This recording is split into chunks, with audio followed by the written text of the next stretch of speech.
this is going to sound weird, but so we've got all these devices that now change the time for you, doesn't help me.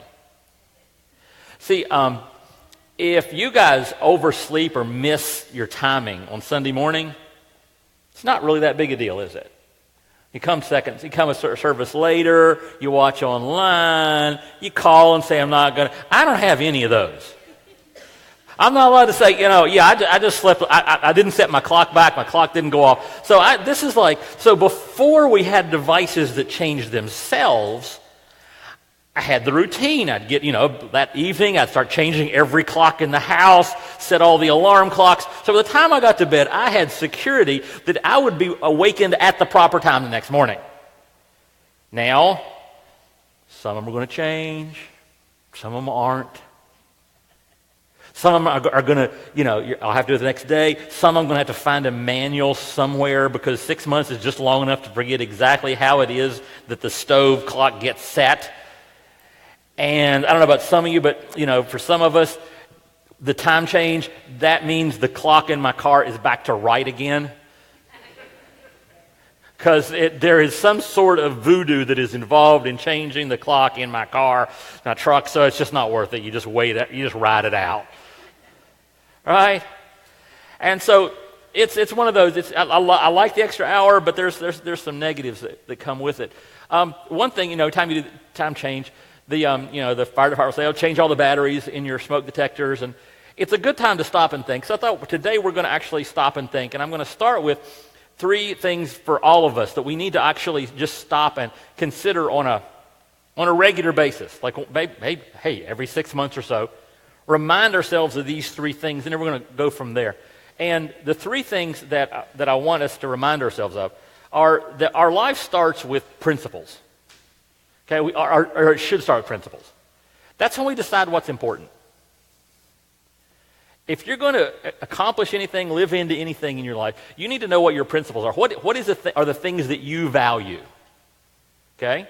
So you decide what's important, but that's not enough. Because you have to have the principles, but you also have to have the practice, which is where you start living what's important. I'm going to go through these pretty quick because we're going to hit them again a couple more times.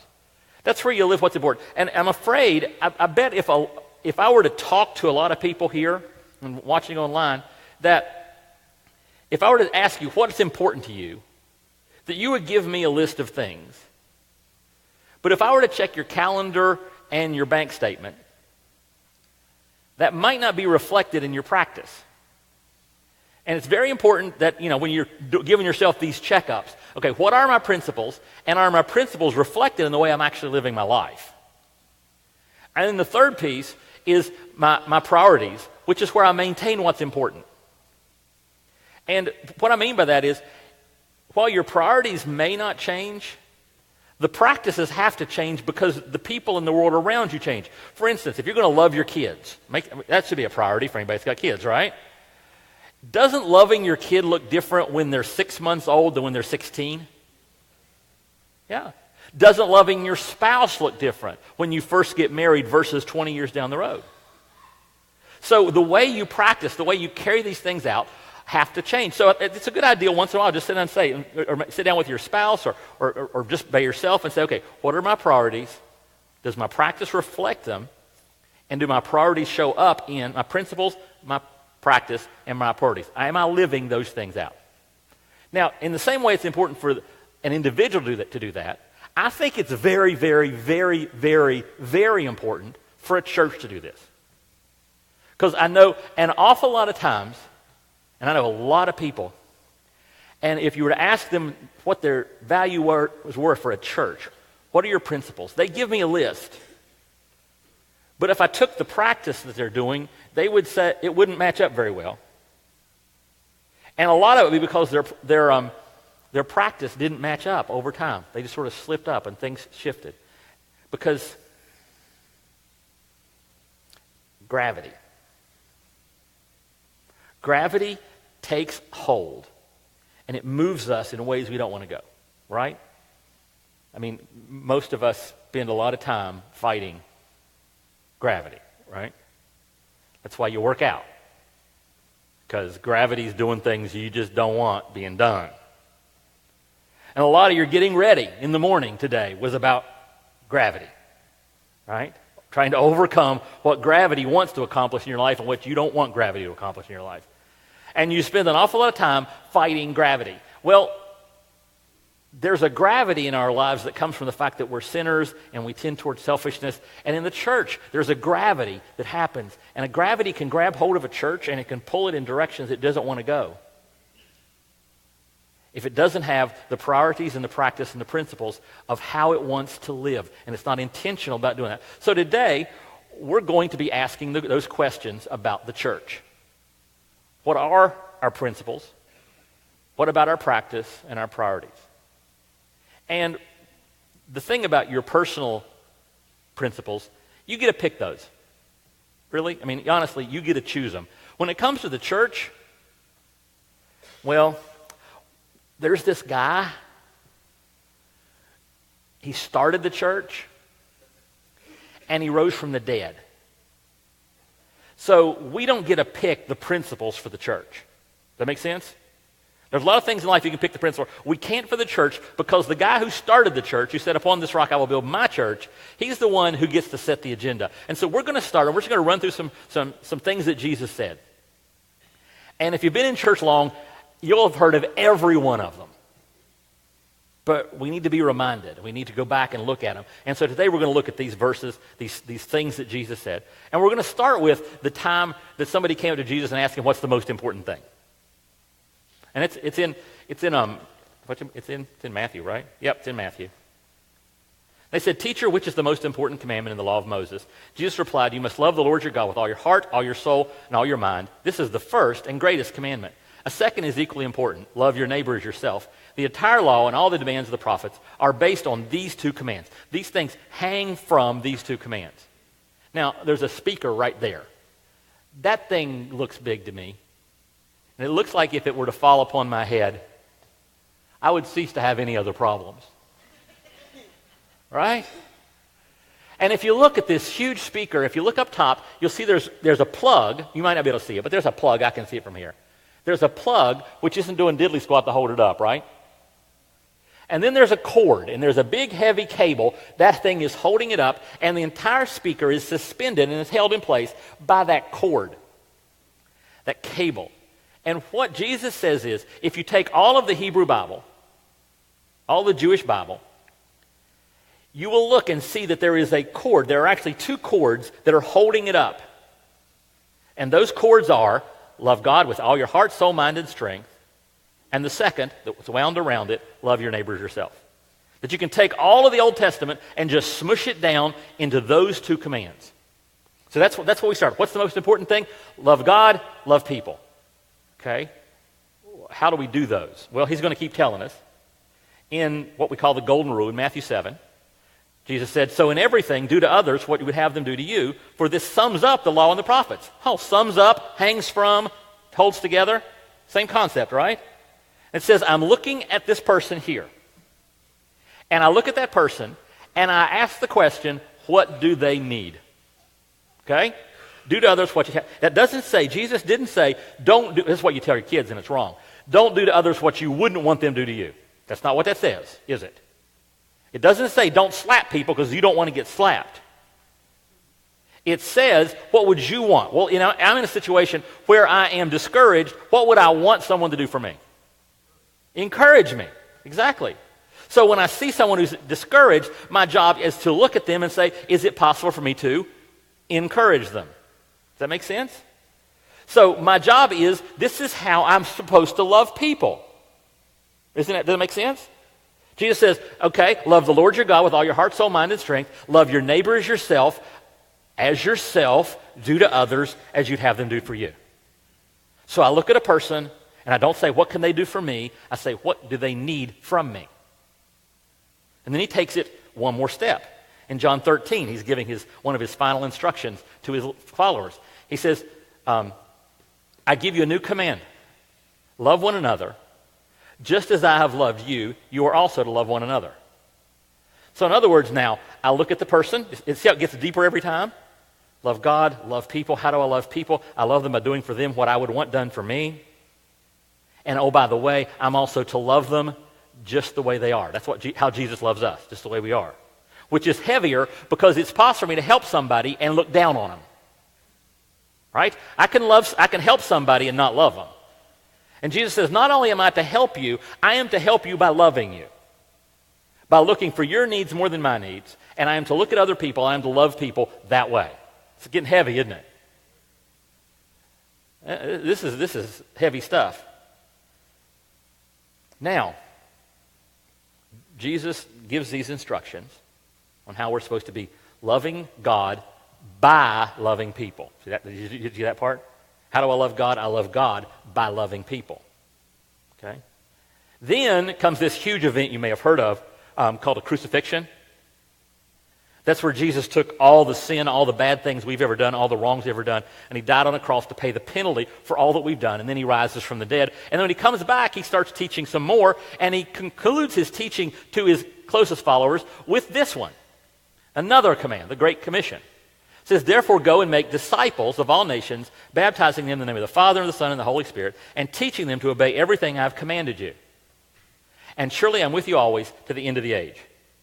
So, what are we supposed to do? Now this is important. We tie all this together. Jesus comes, he lives the perfect life, he dies for us, then he goes back to heaven, he says, I want you guys to tell the message of what I've done. I want you to go out and win people to me. I want them to know what I've done. Now, how are we supposed to do that? Based on what we saw in the first part that Jesus taught, how are we supposed to win people to Jesus? How are we supposed to get people to come to a relationship with Christ? One word starts with an L. We love them. Right? That's what he said. Okay? I am to love people to Jesus.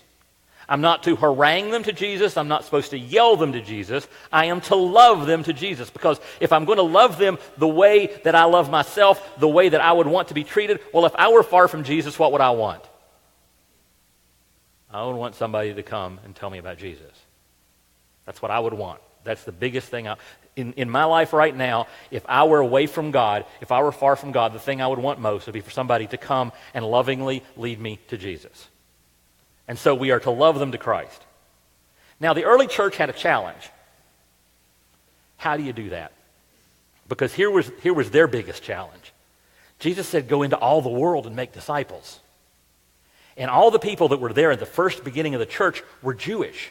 And they worship God according to the covenant found in the Hebrew Bible, the law of Moses. And that law of Moses said things like, you're supposed to sacrifice animals, you're supposed to, wash your hands a certain way. There's all these rituals and all these rules, and that was all part of how they worshiped God. Now, if somebody wants to come to Jesus, this is one of the most important questions the early church ever asked. If the early church hadn't asked this question and answered it right, we wouldn't have a church. Because one of the things to become a Jew for dudes involves surgery. A kind you don't want to have, dudes, when you're a grown-up. Right? That's not on the list.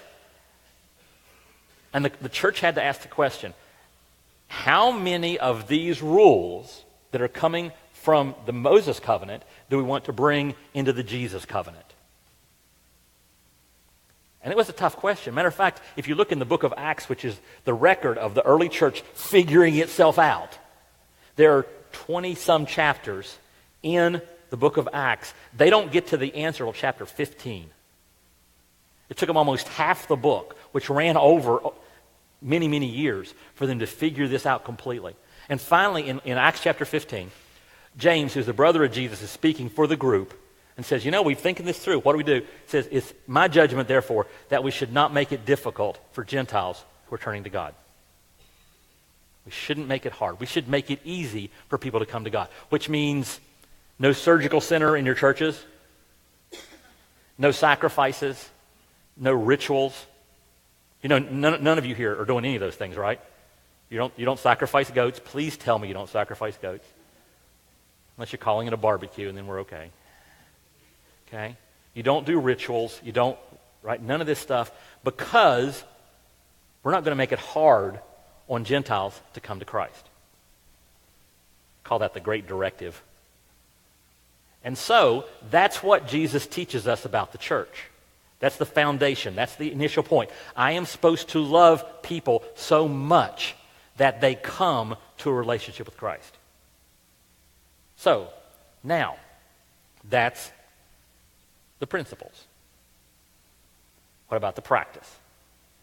How do we carry that out? Well, Jesus had a lot to say about that, and the early church had a lot to say about that. And we'll start with one thing. I'll just start running through a few of them. First one, you kind of got this already. We are to love everyone as they are. We're to love everyone as they are. Just the way Jesus did. Okay? Remember that commandment? I give you the commandment. Just as I've loved you, you're also to love one another. Now, if you go and look through the writings about Jesus, how did Jesus love people? Jesus, get this. Jesus had a hooker come up and wash his feet in a culture where being touched by a sinful person passed their sinfulness to you. If you were touched by someone who was sinful, you absorbed their sinfulness. And Jesus, in the way their culture thought, and Jesus reversed it and said, when I touch a sinful person, I pass some of my holiness to them. It even says that about husbands, by the way. It says if your husband is far from God, just being with you, if you're a believing wife, will pass some of your holiness into his life. Total flip of what they'd had. So Jesus says, I want you to love people just the way I loved them, which is exactly the way they are, without necessarily them having to do any changing before you love them. So my job as a person, as a Christian, is to love people, and our job as the church is to what? Love people just exactly the way they are. Matter of fact, Paul, when he's writing to the early church, he says it this way. He says, over all these virtues put on love, which binds them all together in perfect unity. Now, again, the word love, we've got to go back where we get the word love at. We get the love from Jesus. So when we say put on love, what does that mean? Does that mean warm fuzzies between each other?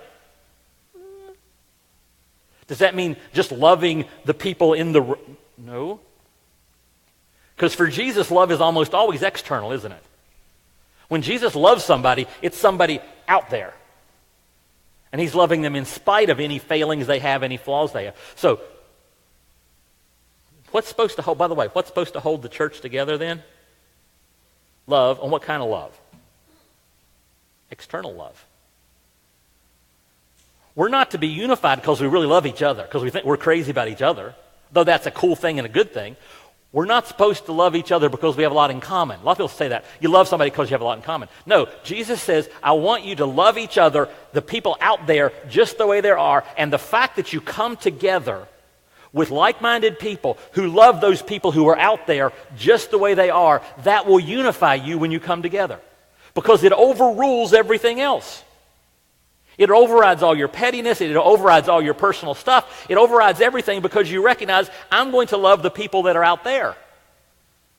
And we're all going to love them.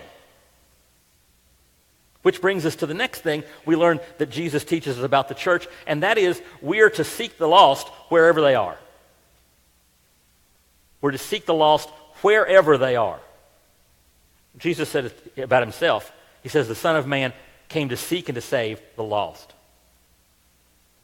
And once again, we have to stop and make sure we're defining our words right. Because religion almost always transforms words to brand new meanings. And that is very, very true when it comes to the word lost. Because if I am in a church setting and I say somebody is lost, what does that mean? Well, Pastor, that means they're going to hell. Okay. What's not lost? That means they're going to heaven when they die. Now, simple question. Is that how Jesus' first hearers would have heard him say that? When he'd said, seek and save the lost, would they have automatically placed it in a Christian box about eternity? Considering the Jews didn't have anything near our perspective on heaven and hell because Jesus hadn't taught them the details yet, no. Oh, how would they have thought of the word lost? Oh, what does lost mean? Not where it's supposed to be. Right? Isn't that what lost means? If your kid gets lost in a department store or in Walmart or Target, what's that mean? The child's supposed to be here, and the child is not. And William Barclay, the commentator, says this: a thing is lost when it has got itself out of its place, into the wrong place. And when we find such a thing, we return it to the place it ought to occupy. That's just as simple as it can be, right?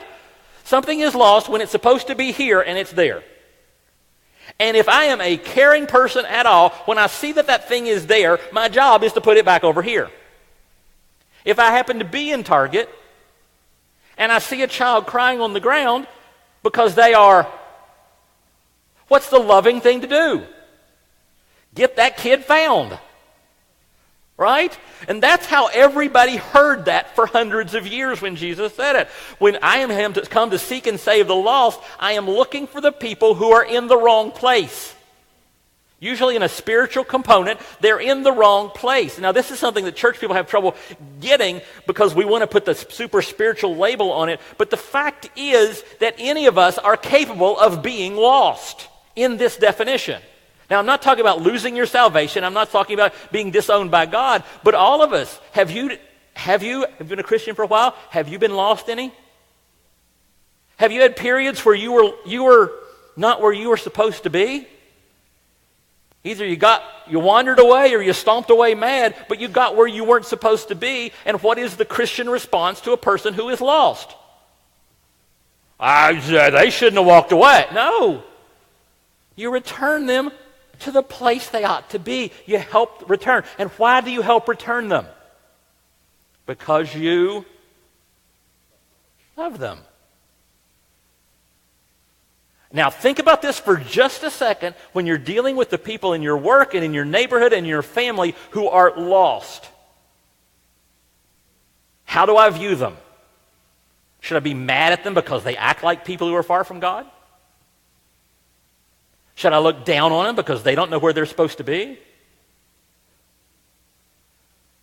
Or should I say, if I were where they are, I would want somebody to come alongside me and love me enough to gently direct me to where I can be found. And so therefore my job, when I come across someone who is lost in my family, in my workplace, in my neighborhood, wherever I run across them, is not to decide, oh, that person is lost, and to shun them or to judge them.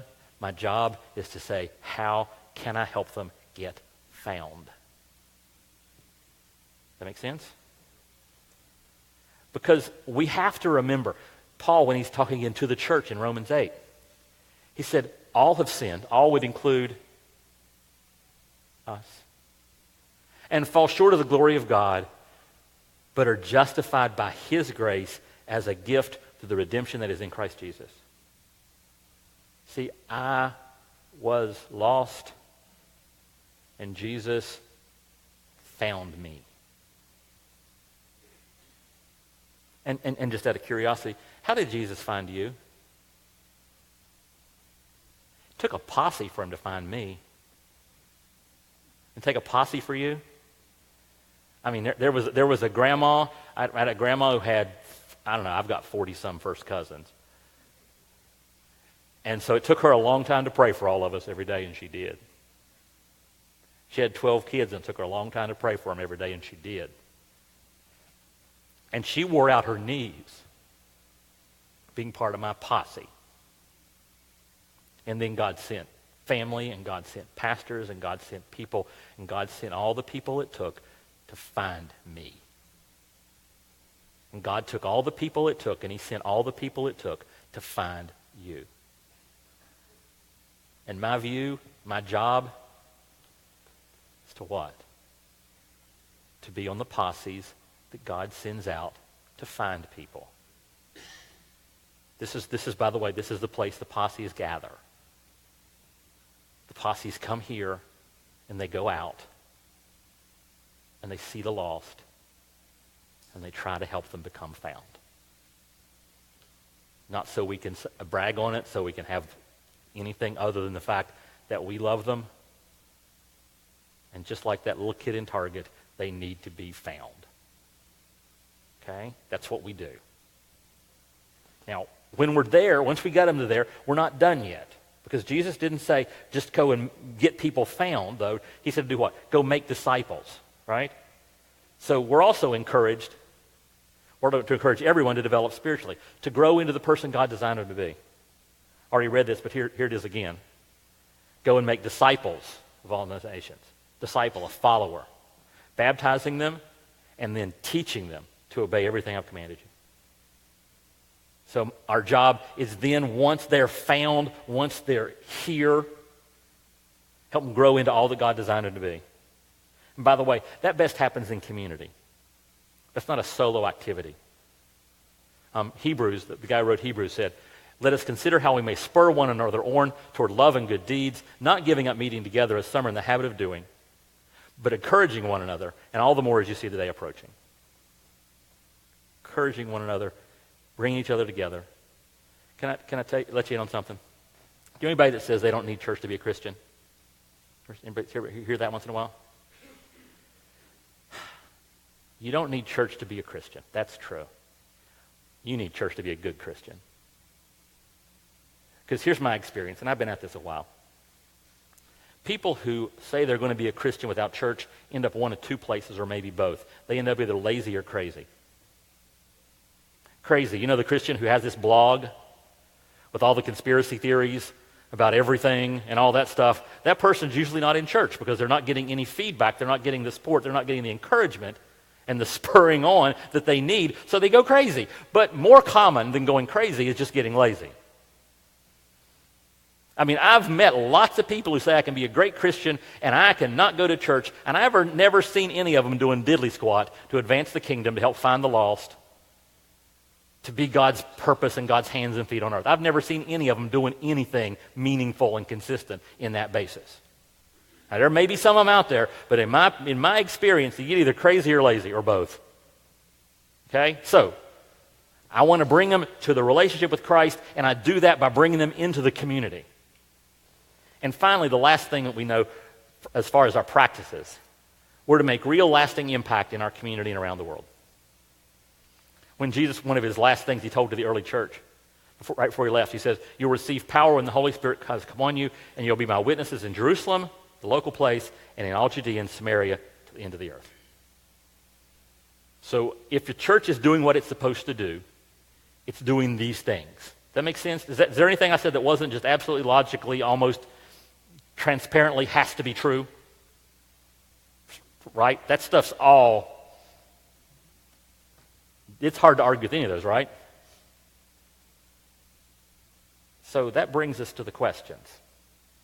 And these are the hard questions.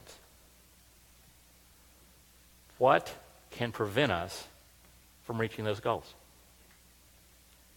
Matter of fact, what will, if we're not careful, prevent us from reaching those goals? Because if I look at those things, okay, we're to love people as they are, crazy love for all people just the way they are. I'm to be seeking and saving the lost. I'm to be finding the lost and bringing them to Jesus. I'm to be helping people grow into all that God designed them to be in their spiritual development and making an impact. I don't say this, I can't say this with sadness, not with conceit. Because like I said, gravity tends to win, and if we're not careful, it'll pull all of those away. And I know very few churches that are doing all four of those. I know churches that aren't doing any of them. And I don't think matter of fact, I know hardly any of them are malicious. They didn't sit out and say, you know what, we should just stop reaching lost people. I've never met a single person in a single church who said, no, we should quit reaching lost people. But I know lots and lots of churches that have quit reaching lost people. I've never met a single Christian in a single church who says, you know what, I think we should stop loving people. But I'm afraid I know lots and lots of Christians who stopped loving certain people. Often lots and lots and lots of people. I've never seen a church or a Christian who says we shouldn't be growing into all that God designed us to be. But I know lots and lots of Christians who haven't grown. And I'm not saying this with pride. I'm saying this with pain. Who've not grown in years. They're not any more like Christ now than they were 20 years ago. And they'd admit it. If they were being honest. I don't know way too many churches that if they were to disappear from the community never notice.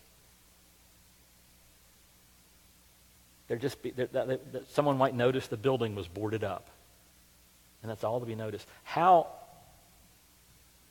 do we make sure that's, let me say this serious, how do we make sure that's never us? Because none of those churches set out to be that way. None of them said, we want to be ineffective. They just didn't do the things that were required to stop gravity from dragging them down there. So I've just got a few things. Some of them are hard. I'm going to throw out for you today. Because one of the first things we can do to stop, if we don't prioritize, and keep us from the goals, is that we can fail to love and develop our people. That's that discipleship piece. And can I be really honest with you? This is my worst. As a personal, as a human, as a Christian, as a pastor, this is my biggest failing. Not loving people. I'm crazy about people. I love people. I love you guys, and I really do. But the developing part is not...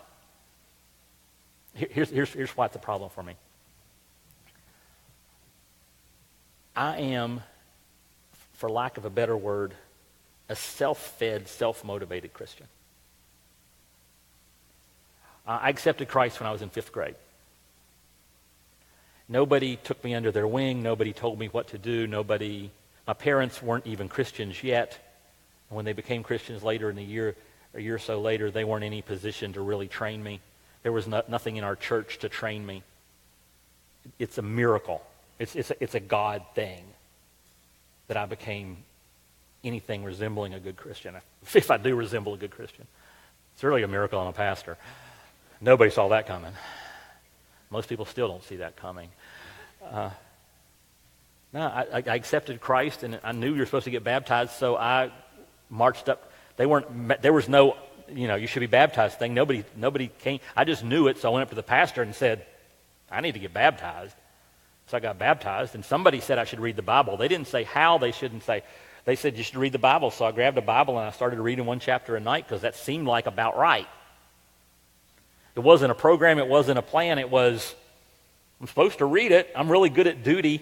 So if it's my duty to read the Bible every day, I'm going to read a chapter in the Bible every day. So I did. Nobody taught me how to pray. Nobody showed me anything about it. They taught me, now I lay me down to sleep. I'm not making this up. I sat down and every night before I went to bed, and I would pray. Well, actually, sometimes after I got to bed, I would pray. Now I lay me down to sleep. I pray the Lord my soul to keep. If I should die before I wake, I pray the Lord my soul to take. And I would pray that, and I go to sleep. 5th grader.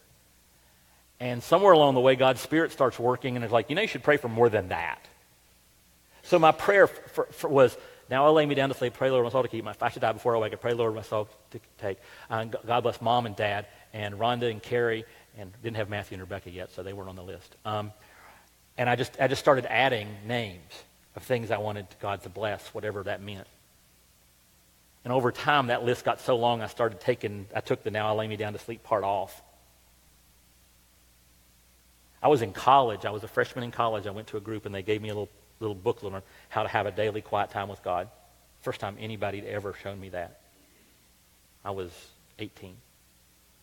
I've been a Christian since I was whatever 5th grade adds up to be. So I've always been a self-fed Christian. I figure it out. I just have this drive to figure it out. And I'm a self-motivated person, which means that when I accomplish something, my reward for a win is another battle, another challenge. When I take a hill, my next question is, what's the next hill? I don't ever stop to celebrate. Ask anybody who knows me. I never stop to celebrate a win. I just say, what's the next one? And there's nothing wrong with me being that way. The problem is most people aren't.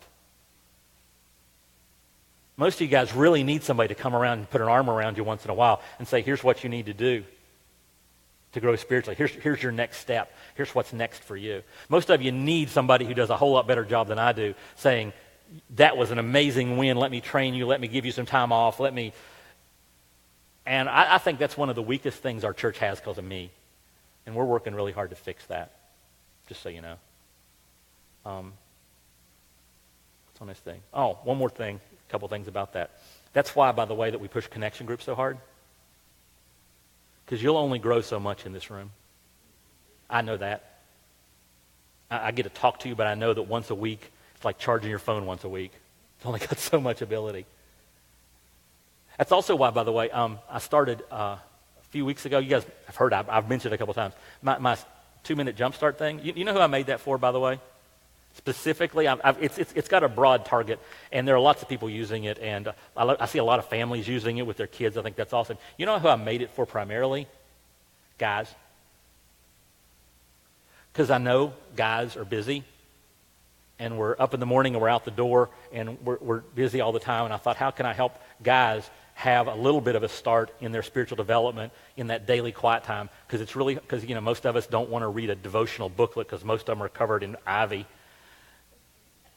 and flowers, and I can't be caught dead at work with that.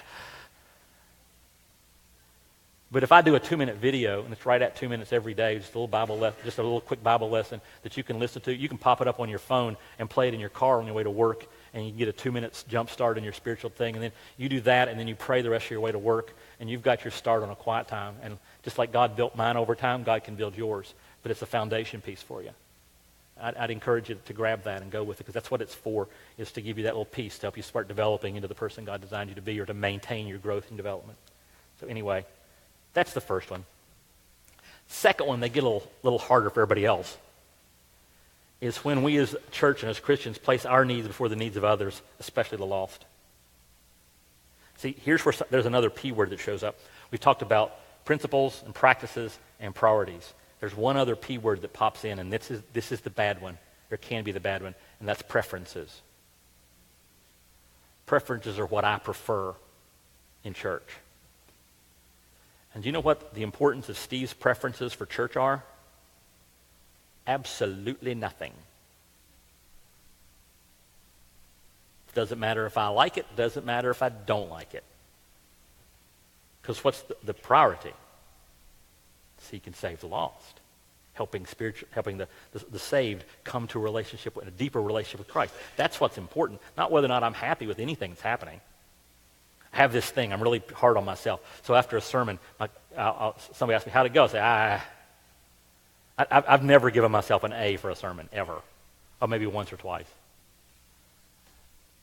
It doesn't matter, though. I'm the least important person in the room when it comes to the sermon. Important thing is, did God touch you? It doesn't matter whether I liked it or not. Okay? And when our preferences start sneaking up and the things that we like start becoming more and more powerful, by the way, that's what kills churches. More than sin. More than finances, more than changing demographics, more than anything else, the thing that kills churches is preferences. Because the preferences become the priorities. And the next thing you know, we're confusing with the principles. And we're dying to defend our preferences. And then we're just dying. By the way, that means Sunday morning here isn't always exactly what Christians would want. Like, I know we have plenty of Christians at church who would just love for us to do 45 minutes of worship every Sunday. Now, some of you, when I say that, it's funny to watch, because there's a bunch that go, oh, yeah, and a bunch that go, ah! Because you're either in one of the two groups. You either think that the concept of half an hour of praise and worship would be just such an amazing thing, and there's the bunch of you that think that would be a torture that you don't want to endure because you just can't imagine singing that long.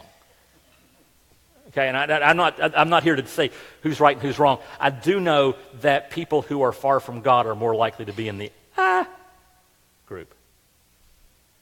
So we can never do 45 minutes of worship. We can never do half an hour of worship. We can never do 20 minutes of worship. Matter of fact, we have to always be saying, are we doing the right amount to help seek and save the lost? Now, does it mean that the worship is a bad thing, or we shouldn't be seeking? No, matter of fact, we're having conversations. We just started this conversation. We read an article a bunch of us did that's really helping us even more frame how we want to do Sundays. And the thought was, what if we just started once a month doing a praise and worship service on Saturday night? Maybe not even have a teacher, because most teachers are the ones who don't like 45 minutes of worship. But just say that's there for the people who are Christ followers, who that would feed them and help them grow. Because you got to look for where you can do it somewhere else. If you can't do it on Sunday morning, which some things we can't. Have I told you about Sunday morning cereal? Because I have to preach with the realization that I've got Joyce, who's been a Christian for a long time and is devout, committed, all out for Christ. And and you've been here for 6 months. You came at Christmas. So Eric's been here since Christmas. And Eric's still figuring an awful lot of stuff out. Been saved and baptized, still figuring stuff out. And I got other people in the room who aren't even Christians yet. Right? How do you preach to that group? You serve cereal every Sunday. Seriously. I serve cereal. Cereal because I start with some sweet flakes. Because the sweet flakes are for the people who are lost. So they can taste and see the Lord's good. They can see the attractiveness of God, how much God loves them. And there's some milk for the new Christians, so they get the stuff they need to grow. And then I throw in some granola clusters for Joyce. So Joyce gets a couple things she can just chew on all week long. Okay? And that's on my sheet. I've got a sheet that I prepare for every sermon. And on my template sheet, it says, remember the cereal. Every week. Because I've got some person who's far from God, and I've got Eric, and I've got Joyce every week. And I want that. But that's back to connection groups again, because I can't give Joyce enough granola clusters to get her through the week all by itself. So she needs to be in that small group where she can be with some people who are helping her grow into it, who can challenge her, who can bring, so they can bring the steak in those connection groups. So do you see how this all has to work together? And but here's what I can't do. Here's what I can never do if I want to seek and save the lost. I can never serve steak on Sunday morning. Can't do it. Because that's putting the needs of the mature Christian ahead of the needs of the lost person in the time we're trying to reach and speak to the lost person. Does that make sense? There's a couple things that happen every once in a while. Somebody will come up and they'll say, Steve, you need to do a whole lot more praise and worship on Sunday morning. And I have to say, sorry, we can't do that. And somebody will come and say, Steve, you need to go even deeper on your sermons on Sunday morning. I'm going as deep as I can. I sneak in as much granola as I can. But it can't be all granola and it can't be all steak. Because there are people who are dying without God, and we have to reach them. Which, by the way, means the next thing. Church will die if they avoid hard questions about how best to reach people and impact our culture. This is a long sermon, by the way. Just buckle up. Kids' ministry is going to survive. I read a blog by a guy named James Emery White. He's a pastor in Charlotte. And he was talking about his favorite movie, which he was kind of embarrassed to admit. But it's You've Got Mail. A lot of you like that movie. It's a good movie. It's got Meg Ryan and Tom Hanks, so how bad it can be pretty bad. They did a couple bad stinkers. But anyway, and he was pointing out that he showed that movie, which is now 20 years old, not forever old, just 20 years old, showed it to a bunch of young adults, like millennials, and they didn't get any of the nostalgia pieces. Because in You've Got Mail, the title is based on AOL. Who all's using AOL for their... Who knows what AOL even is? Okay? AOL was Google before Google was Google. Okay? They dominated. So everybody didn't have Gmail, you had AOL. And when you opened up your browser, the first thing it said, if you had it, was, You've Got Mail. And that was cool because you didn't get a whole lot back then. Okay? So You've Got Mail was a cool... they made a movie about it. And in the movie, these two people are meeting, and are you ready for this? A chat room.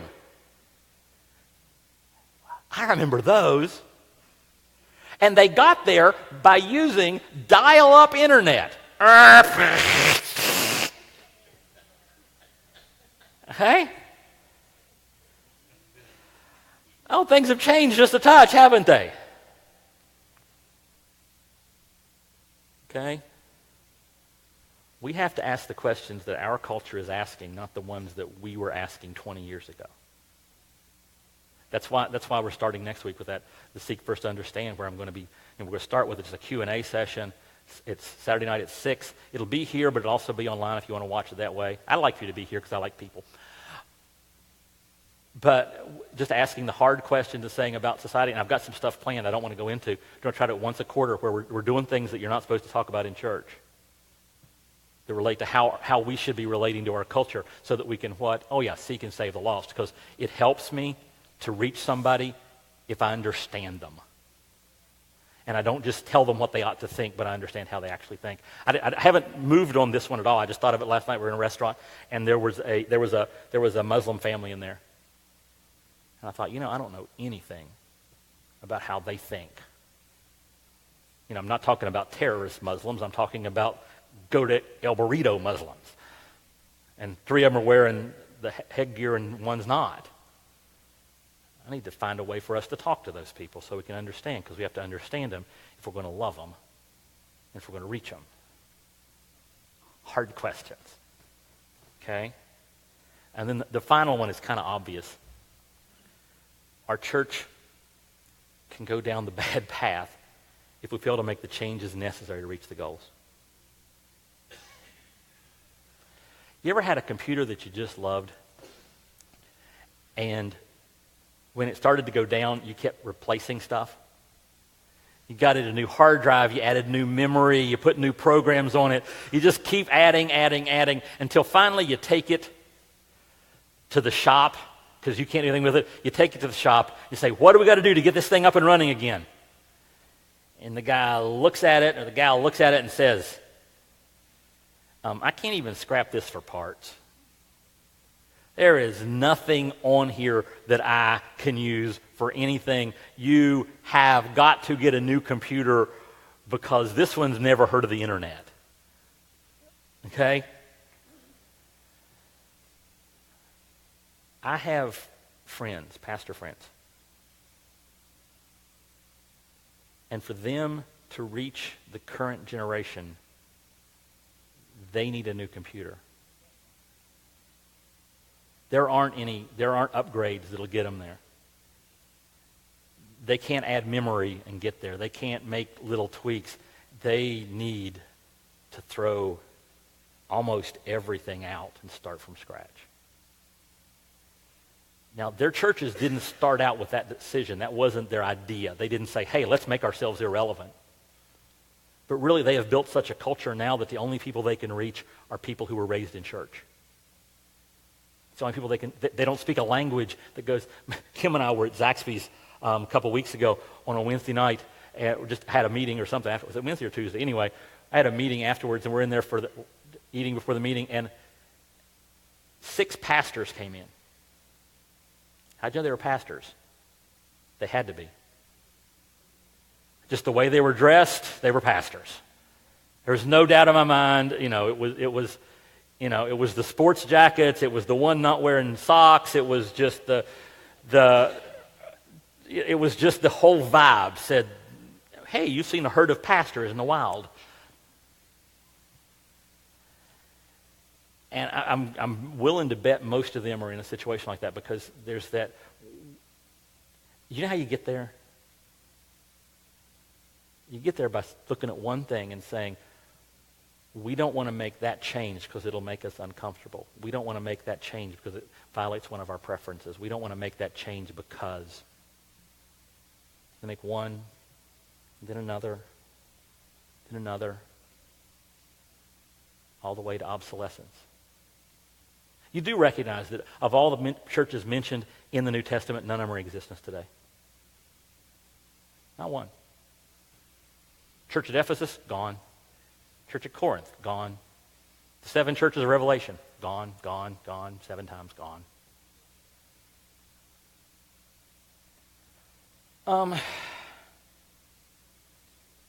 I don't want that for here. I was doing the math over the past few months, and I got here. Kim and I and the girls got here 13 years ago, 1st of October.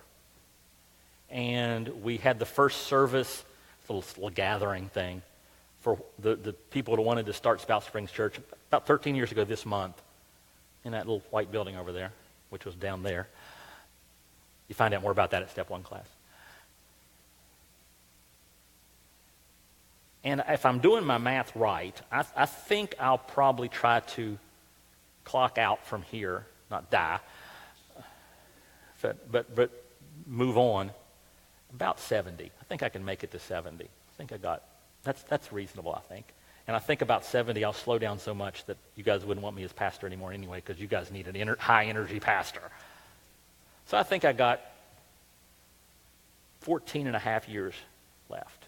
So if I've done 13 and I got 14 and a half, that puts me right smack dab in the middle, doesn't it? I'm basically the halfway point of my ministry at Spout Springs Church. And I've added a prayer to my prayer list. God, I want you to accomplish more in the second half of my ministry than you did in the first. I want you to reach more people. I want you to impact the community more strongly. I want you to impact the world around us. I want more lost people to get found in the second half of our ministry than he did in the first. And if you look around, he did a heck of a lot in the first half. But I was checking, and he's a really big God. And we haven't done anything yet. He hasn't done anything yet here that even taxed him, that even slowed him down. Matter of fact, the only thing that can slow him down is us. It's somebody like me as the lead pastor stopping to saying, well, we're not going to dream anymore. And I'll tell somebody how big the church is. Now, that's good. And they think that's good. And I'm like, well, that's good, but there's more people to reach. Not that the size is the most important thing. But no, we're getting warmed up. I look at all that God's given us. God gave us 30 acres of land. We're using about 5. I wonder if he wants us to use the rest of it. We got a room that'll hold how many people? We're not full. I think he may want to reach more people. We got soldiers and airmen and military people coming in here with all kinds of hurts and pains, and we still haven't figured out how to fix most of them, have to deal with them. Well, I think we need to figure out how to fix more of these things. We need to figure out how to help more lives. There's just a lot of stuff left for God to do here, and I think he wants to do it. I think he wants to use us. I don't think he says, Steve, it's time for you to check out and just sort of coast till you finish up. Well, you put the wrong guy here if you're looking for coasting. I don't have that gear. I think that was on purpose too. I think God wants to accomplish more in the next 15 years than he did in the first 13 years. And oh, by the way, I think he wants to accomplish more in the first 15 years after I leave than he did in the whole time I was here. So, what's up? We can never, ever, ever, ever lose sight of the fact that we are to love people exactly as they are. That we are to be passionate about seeking the lost and helping them get unlost. That we are to be the spiritually development centerpiece for all the people that God brings us. And that we're supposed to make this place so different that if we went away, this community would not recover from the lack of Spout Springs Church. Not just notice, I mean not recover for a long time. Because we want to be that place. We want to be what Christ has gifted us and placed us to do. So we have to stop once in a while and check out our priorities and our practices and our principles and make sure we're still doing the things that matter. And oh, by the way, if you're one of those people who's currently lost and don't have a relationship with Christ, did I mention we're crazy about you? Did I mention God's crazy about you? Did I mention that God's so crazy about you, he sent a crazy guy from West Virginia to start a church here so he could fill with people who are also going to be crazy about you so you could have a relationship with God. We're your posse that God sent for you. And if you're ready to talk to somebody about that relationship with Christ, that God is just, Jesus literally died for it.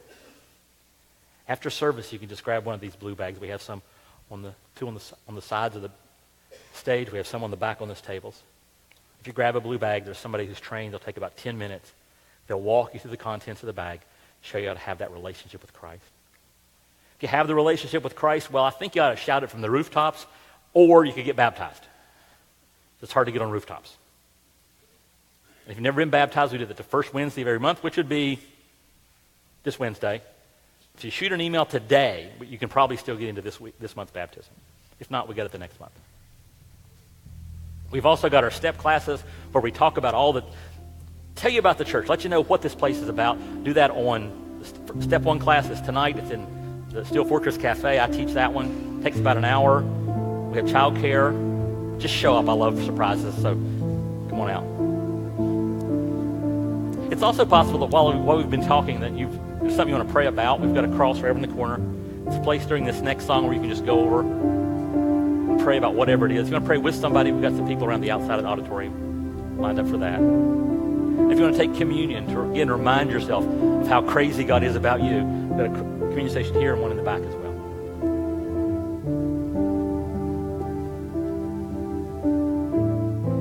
Every one of us is at a point in our ministry. From the oldest person in the room to the youngest person in the room, you're at a point in your ministry. And whether or not your ministry, whatever that looks like, whatever it is, how much impact you're going to have is going to be determined by your principles, making sure your principles match those of Christ, and your practice, how you carry out those principles, how you live those principles on a day-to-day basis, and by your priorities, how you make sure that those things stay important in your life. Can I challenge you? My prayer, it is in the next season of my ministry, that God accomplishes more than he did in the season before. Can I challenge you to pray the same? Not about me, pray about you. Pray that God will accomplish more through you in this next phase of your ministry than he has in any phase before. And I think if we have a church full of people who are praying that and believing that and living that, there is no telling what God's going to get done.